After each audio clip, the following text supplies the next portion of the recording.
పెంపుడు జంతువులు పెంచుకోవడం ఇష్టం కదా ఎవరికైనా, ఫ్యామిలీకి ఇంకా ఇష్టం.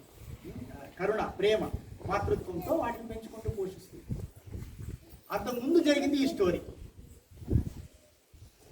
ఆయన శరీరము తన శిథిలం అవుతుంది కదా, తన ధర్మం, తన ఆ రోగము ఈ రోగము ఏడుతోనో పోవాలి కదా, ఏదో కారణం ఉండాలి కదా, అలా అవుతా ఉంది.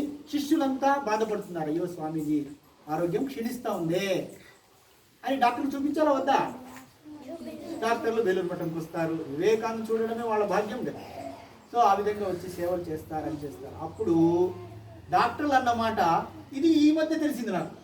ఇది సార్ చాలా మనం ఎంతో తెలియకుండానే హాయిగా జీవిస్తున్నాం, హ్యాపీ. కొన్నేళ్ల కింద తెలిసింది ఒక పుస్తకంలో చదివితే. ఏమిటాడా డాక్టర్లు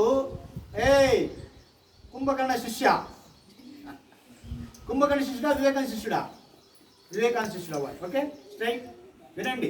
వివేకానంద స్వామిని పరీక్షించి డాక్టర్లు ఈ సలహా ఇస్తారు. ఎవరికి? సోదర శిష్యులకి. ఇతరు శిష్యులు ఉంటారు కదా, వాళ్ళ సేవకులు, శిష్యులు, బ్రహ్మచారులు, స్వాములు, వాళ్ళకి చెప్తారు, స్వామి ఈయన మనస్సు, వివేకానంద మనస్సు ఎప్పుడు అఖండ సచ్చిదానంద, రామకృష్ణ చెప్పారు, అఖండేర్ ఘోర్, అఖండ సచ్చిదానందంలో లీనమై ఉంటుంది. వాడు అంత భాష చెప్పకపోయినా హై అంటాం చూడండి. మనసు ఎప్పుడు దేహంలో ఉండదు, పరమానంద తత్వంలో ఉంటుంది, సచ్చిదానంద పరబ్రహ్మంలో. మన భాషలో సామాన్యంగా భగవంతునిలో. ఆయన మనసు ఎప్పుడు ఉంటుందంట? భగవంతునిలో లీనమై ఉంటుంది. భగవంతుడు అంటే హైయెస్ట్, లోయెస్టా?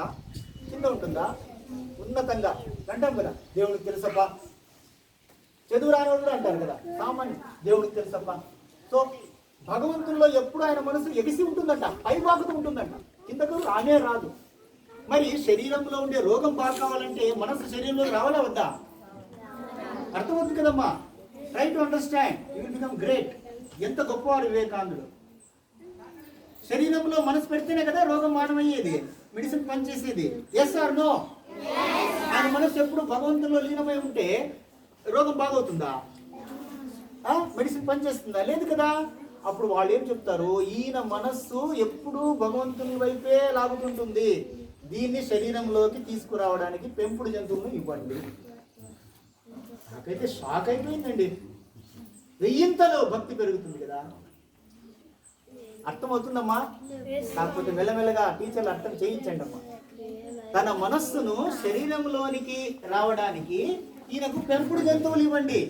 ఒక కుక్క పిల్లను ఎవరైనా ముద్దు చేస్తారు కదా, దానికి శరీరంలో రావాలా వద్దా? మనసు కిందికి రావాలి కదా. ఒక మేక పిల్లను అల్లారు ముద్దుగా చూసుకోవడానికి మనసు ఇక్కడ ఉండాలా, అక్కడ ఉండాలా?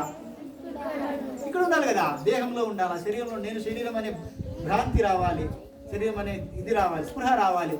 సో ఒక మేక పిల్ల, ఒక బాతు పిల్ల, ఒక కుక్క పిల్లను ఇవ్వండి. అప్పుడు ఆయన మనస్సు ఈ లోకంలోకి వస్తుంది, ఈ శరీరంలో ఉంటారు.